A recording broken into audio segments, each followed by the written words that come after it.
गुरुर्ब्रह्मा गुरुर्विष्णु गुरुर्देवो महेश्वरः गुरुसाक्षात् परं ब्रह्म तस्मै श्री गुरवे नमः। ॐ सदाशिवसमारम्भां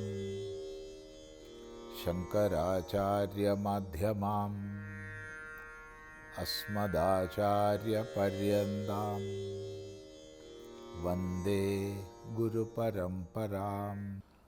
പ്രശ്നോത്തര രത്നമാലികയിൽ 4-ാമത്തെ ശ്ലോകമാണ് നമ്മൾ ശ്രദ്ധിക്കുന്നത്. മൊത്തം 6-ാമത്തെ പ്രശ്നമായിട്ടാണ് ചോദിച്ചത് കഹ പഥ്യതരഃ ധർമ്മഃ. പഥ്യതരമായ ഇതെന്താണ്?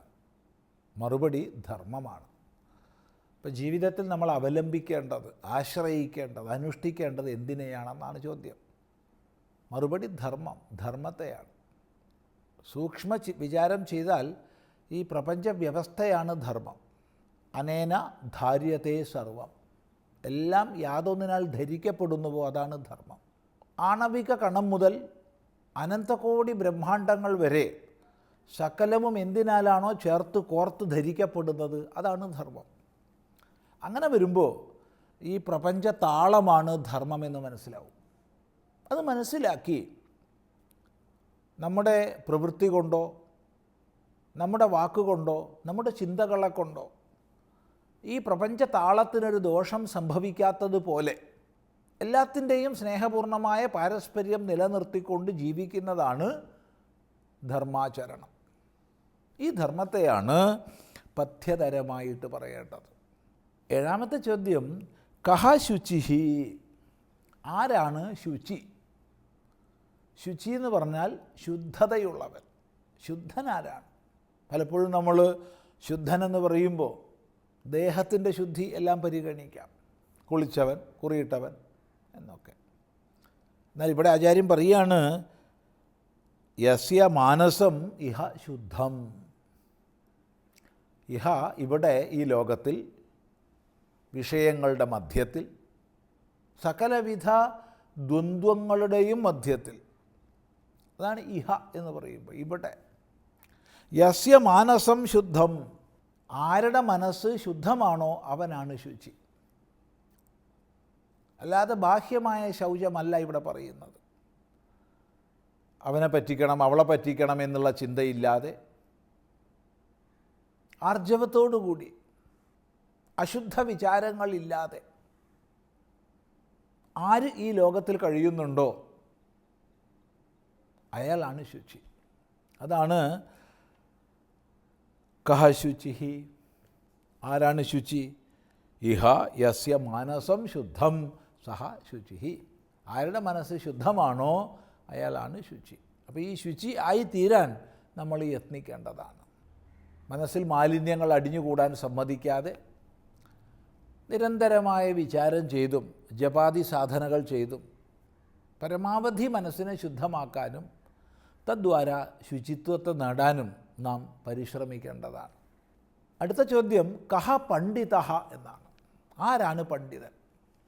പലപ്പോഴും പണ്ഡിതനെന്ന് പറയുമ്പോൾ ധാരാളം പ്രസംഗിക്കുന്ന ആളോ അല്ലെങ്കിൽ പുസ്തകം എഴുതുന്ന ആളോ സദസ്സിൽ ഗഹനങ്ങളായ വിഷയങ്ങളെ വ്യാഖ്യാനിച്ച് പ്രതിപാദിക്കുന്ന ആളോ അങ്ങനെയുള്ളവരൊക്കെ പണ്ഡിതരാണെന്ന് നമുക്ക് തോന്നിയേക്കാം.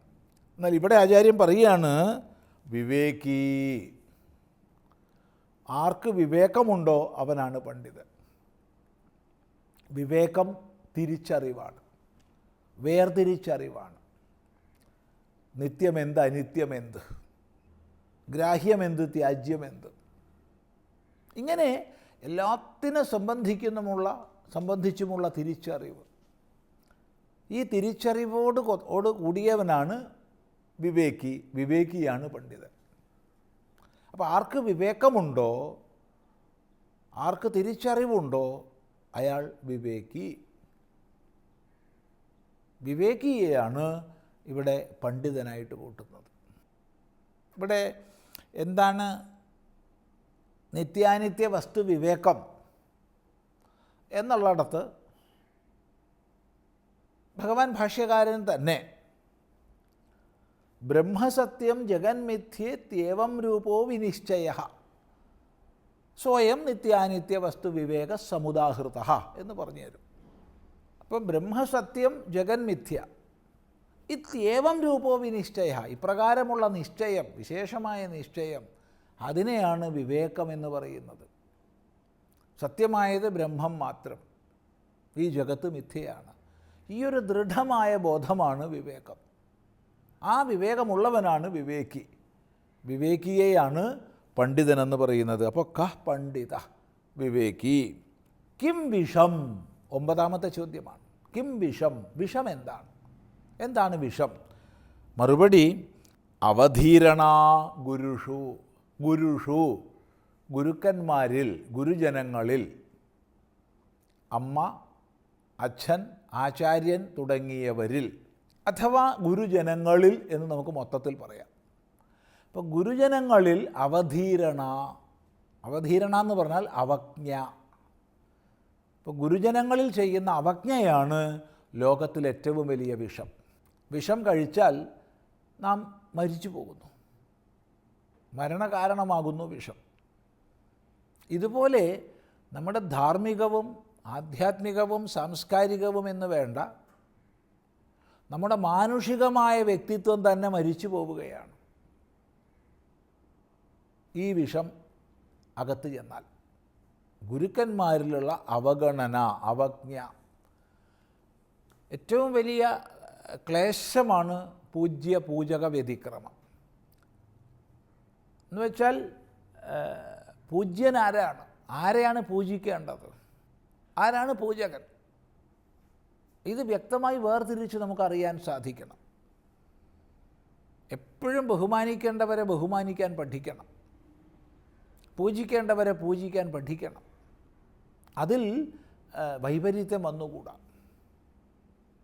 ഒരിക്കലും വന്നുകൂടാ. അതുകൊണ്ട് ഗുരുനാഥന്മാരിൽ, ഗുരുക്കന്മാരിൽ, ഗുരുജനങ്ങളിലുള്ള അവജ്ഞ ഏറ്റവും വലിയ വിഷമാണ്. അതേറ്റവും നാശത്തെ ചെയ്യുന്നതാണ്.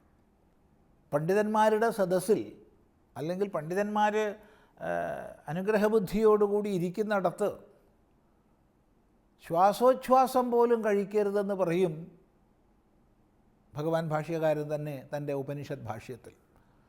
അവിടെ ശ്വാസോച്ഛ്വാസം കഴിക്കരുതെന്ന് പറഞ്ഞ അർത്ഥം ശ്വാസം അടക്കി നിൽക്കണമെന്നല്ല, മറിച്ച് അത്ര പോലും വിനയാന്വിതരായി തൻ്റെ അല്പജ്ഞാനം വിളമ്പി സമയം കളയാതെ അവർ പറയുന്നത് എന്താണെന്ന് കേൾക്കാനുള്ള ശ്രദ്ധയോടുകൂടി ഇരിക്കണമെന്നാണ് താത്പര്യം. അത്ര പോലും. അപ്പോൾ ഒരു കാരണവശാലും ഗുരുജനങ്ങളെ അവഗണിച്ചുകൂടാ, അവരെ അവജ്ഞ ചെയ്തുകൂടാ. അങ്ങനെ അവജ്ഞ ചെയ്താൽ അതാണ് ഏറ്റവും വലിയ വിഷം എന്നാണ് പറയുന്നത്.